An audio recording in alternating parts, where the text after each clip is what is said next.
Excuse me, আপনার হাতে একটু সময় হবে? সময় থাকলে কি হবে? জি মানে আমার আপনাকে একটা কথা বলার ছিল। আচ্ছা তোমাদের হয়েছেটা কি? এতদিন তো জানতাম তোমরা ইয়াং মেয়েদের পেছনে পেছনে ঘোরো, এখন কিন্তু আমার বয়সী মানুষকেও তোমরা ছাড়ছো না। আপনি আসলে আমাকে ভুল বুঝে বসে আছেন। আমি আসলে সরি আপনাকে ডিস্টার্ব করার জন্য। ঠিক আছে, ফাইন। আমার যা বলবে ভেবে চিন্তে বলবে। এই যে ওকে দেখছো না, ওর বয়স 12, আমার ছেলে। আমার আরো একটা মেয়েও আছে, সে ঢাকা ইউনিভার্সিটিতে প্রথম বর্ষে পড়ে। একটা শাড়ি কিনতে এসেছিলাম, আমি আসলে নিজের শাড়ি চিনি না তো, তাই আপনাকে দেখার পর মনে হচ্ছে যে আপনাকে একটু অনুরোধ করে যদি একটু হেল্প করতেন আমাকে। এখন অন্তত গার্লফ্রেন্ডের শাড়ি টাড়ি না কিনে বাবা মার জন্য কিছু কেনাকাটা করো। আমি আসলে আমার মার জন্যই শাড়ি কিনতে এসেছি। ও হ্যাঁ, তোমার বাজেট কিরকম? আপনি বাজেট না একদম ভাববেন না, জাস্ট শাড়িটা সুন্দর হলেই হবে। শাড়ি কে পরবে, তাকে মানাবে কিনা সেটা অনেক ইম্পর্টেন্ট। তার গায়ের রং কিরকম, তার গঠন কিরকম, তার বয়স কিরকম। ওর মা দেখতে কেমন? পরীর মতো। সব মাই তো পরীর মতো। Thank you so much. Welcome. কিন্তু তুমি আমাকে বলো তো, তুমি শাড়িটা দামাদামি করলে না কেন? ও না মানে নেক্সট টাইম আর কখনো এরকম বোকামি করবে না। আচ্ছা জি, করবো না। হ্যাঁ, কি দেবে? চলো আই, তুমি এসো। আমি? হ্যাঁ, ও বার্গার খাবে আর আমরা দুজন মিলে কিছু খাবো। আসো। জানাই তো হলো না, তোমার মার জন্মদিন কবে? আজকে। আজকে? কিন্তু জানেন এটা কিন্তু মার অরিজিনাল বার্থডে না, মানে আজকে আজকে যে জন্মদিন এটা মার রিয়েল জন্মদিন না। এটা আমি অনেক গবেষণা করে বের করেছি। আপনার হাতে সময় থাকলে আমি বলতাম, আপনার হাতে তো সময় নেই। সো না না, তুমি বলো, আমি শুনবো। আজ থেকে 5 বছর আগে, তখন আমি পাস টাস করে মানে এই ভবঘুরের মতো ঘুরে বেড়াচ্ছি আর কি, মানে বেকার। হ্যালো, আকাশ, কোথায় তুমি?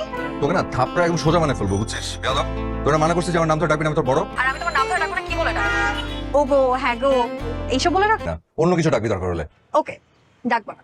তাসমান, কোথায় তুমি? আমি ক্যারাম খেলতেছি, জিতলে কাছে ফ্রি। কাছে আমি খাওয়াবো, তুমি এখন ফুড কোর্টে চলে আসো। পারবো না, পসিবল না। তা তোমার এই যুদ্ধ কখন শেষ হবে শুনি? যাই না। আচ্ছা, তুমি যুদ্ধ শেষ করে আসো, আমি ফুড কোর্টে ওয়েট করছি। কেন ডেকেছিস বল? তোমাকে আসতে বলছে দুইটা কারণ। বলে বেল। আজকে আমার ছোট খালার বার্থডে, তো বার্থডে হিসেবে একটা শাড়ি দিতে চাই। তুই তো যা খুশি গিফট কর, আমি সবের মধ্যে নাই। এখন সেকেন্ড কারণটা বল।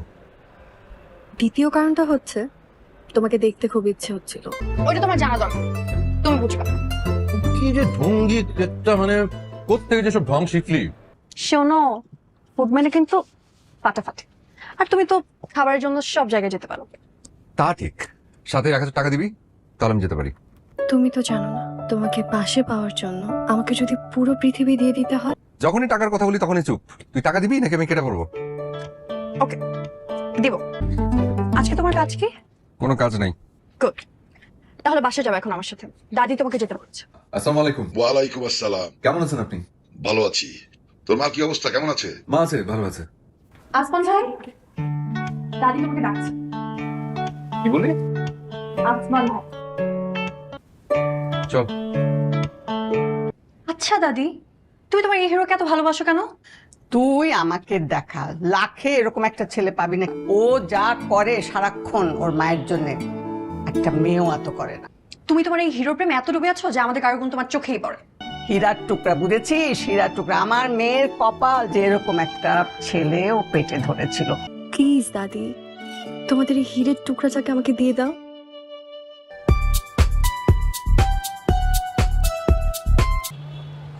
ও আসমান ভাই, আপনি এইখানে দাঁড়িয়ে দাঁড়িয়ে আসমান দেখছেন আর সারা রেস্টুরেন্ট আমি আপনাকে খুঁজে মরছি। কি হয়েছে তোমার, এমন দেখাচ্ছে কেন? তোর খালাটাকে দেখে বারবার মায়ের কথা মনে পড়ছে। বুঝলাম না।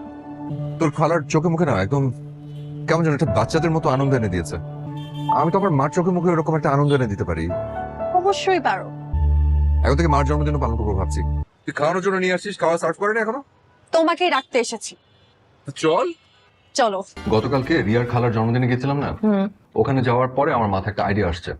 তোমার জন্মদিন আমরা পালন করবো। আমি বড় ভাইয়া বড় আপার সাথে কথা বলেছি, তারাও রাজি। পাগল নাকি তুই?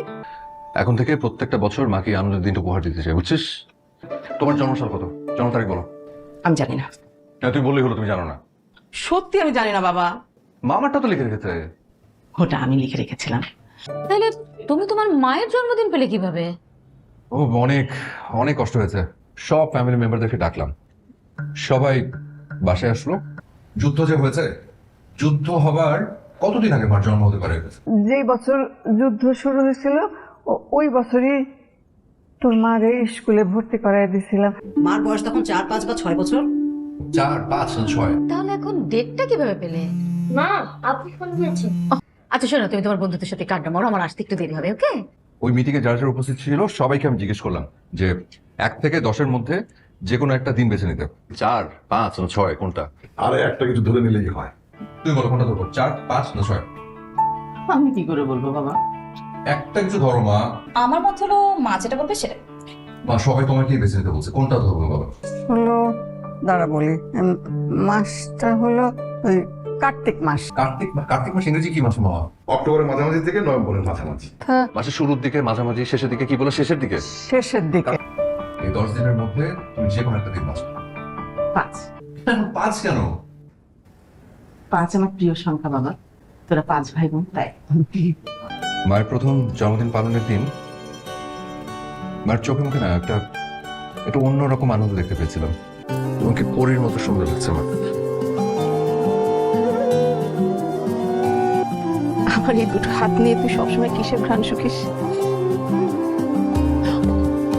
তোমার ঘ্রাণ নেই মা।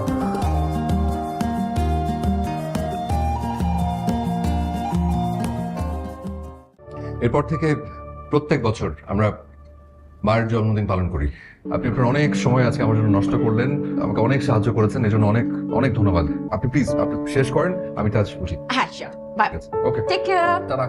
দেন বাবা, বাবা দেন। টাকা পয়সা কিরকম পেলেন? এটা দিয়ে আপনি কি করবেন? এখানে কিছু টাকা আছে, তা আপনি আপনার কাছে রাখেন, তা আমি আপনাকে দিলাম। দেন হাত দেন। এই শাড়িটা আমি আমার মায়ের জন্য কিনেছিলাম। আমারই দিবেন কেন? আপনার মার শাড়ি আপনার মারই দেন। আমরা অনেক দূরে থাকে তো ওনার কাছে এখন পৌঁছানো সম্ভব না। এই শাড়িটা প্রথমে আপনি আপনার গায়ে পেঁচিয়ে আমার দিকে তাকায় খুব সুন্দর মিষ্টি করে একটা হাসি দিবেন। আপনি আমার মায়ের জন্য অনেক করে দোয়া করবেন। এবার মিষ্টি করে আমার দিকে তাকায় একটা হাসি দেন, দেখি দেন।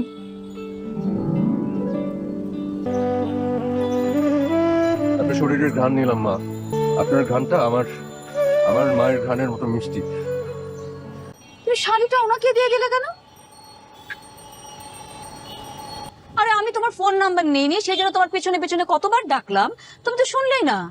শাড়িটা তুমি ওনাকে দিয়ে দিলে কেন? আসলে আমার মা একটু দূরে থাকে তো এখন আসলে শাড়িটা ওনার কাছে পৌঁছানো সম্ভব না।